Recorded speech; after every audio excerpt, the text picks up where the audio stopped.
Welcome to Tenor Tech, where I solve the problems you didn't even know you had. You start by preparing both applications. Open Autocad with a new drawing and set units to meters or feet, depending on your project. In Google Maps or Google Earth Pro, frame the area, set the desired scale, and capture a high-resolution image. This gives clear features for tracing. Once done, save the image as PNG or TIFF and note at least 2 approximate real-world control points, intersections, building corners, to use for georeferencing in Auto. Now import the saved image into Autocad with Image Attach or Map Import. Place it roughly where you want it. You must align the image to real-world coordinates. Pick at least 2 clear control points you noted earlier, then use Align to snap image points to known coordinates or survey points.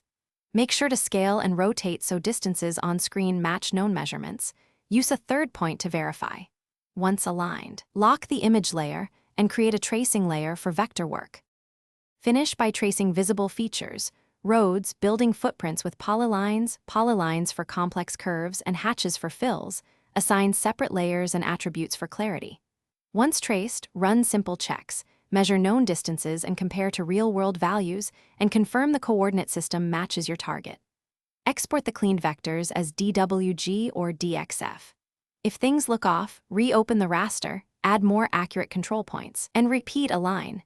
Imperfect control points are the most common source of mismatch. Thanks for watching. Subscribe to keep your life in tune.